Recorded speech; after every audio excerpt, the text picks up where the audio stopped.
So now what we're going to be talking about is ionization energy. Ionization energy is the energy required to remove an electron. So the harder it is to remove an electron, the higher the ionization energy. There are various types of ionization energy, and they mean the exact same thing, but they're talking about a different electron that they're removing.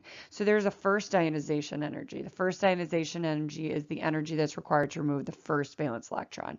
The second ionization energy is the energy required to remove a second electron.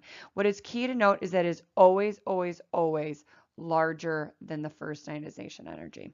The third ionization is the ionization, or is the energy required to remove the third electron. So it's pretty easy to understand this pattern.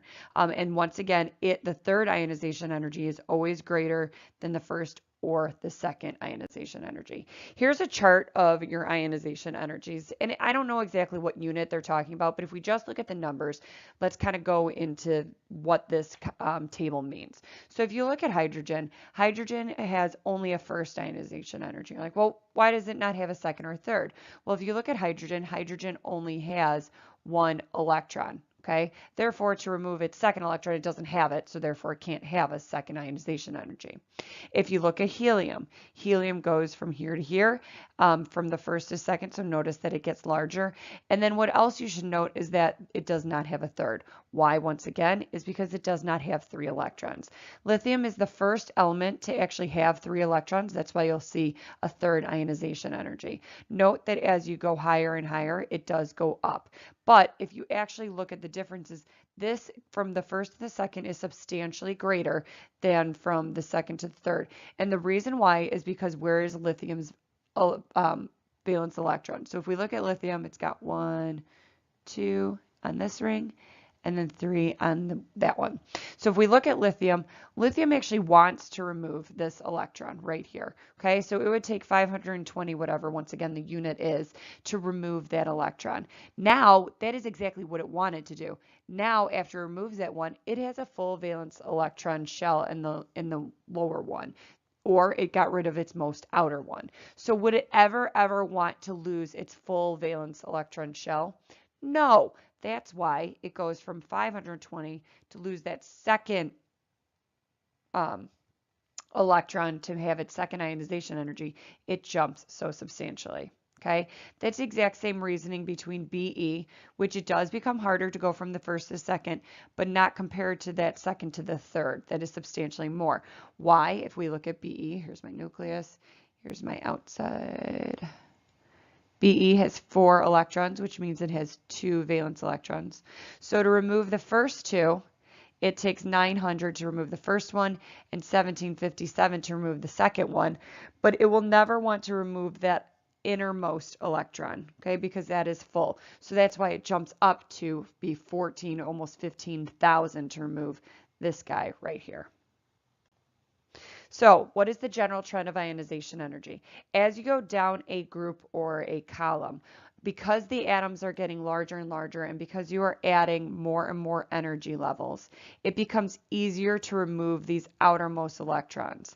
Okay? The reasoning is because the electrons that are in the outermost energy shell are not as attracted to that nucleus, so therefore are easier to remove than if your outermost or your outermost electron or your valence electron is in the innermost energy or the first energy level. This is more attracted, so therefore it is harder to remove. So as you go down a group, it becomes lower and lower of an ionization energy, meaning it is easier to remove an electron.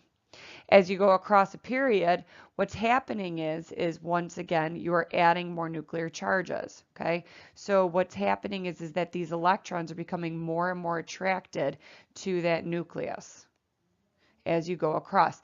Therefore, it's going to be harder to remove those electrons because they are more attracted to the nucleus. The other way you could think of it is as you're going across a period, these elements tend to want to gain electrons, meaning become negative, as opposed to initially they want to lose them, the electrons becoming positive. Why? Because in the beginning they have only 1 or 2 valence electrons, and therefore they want to lose those as opposed to gaining 6 or 7 in order to be a full octet.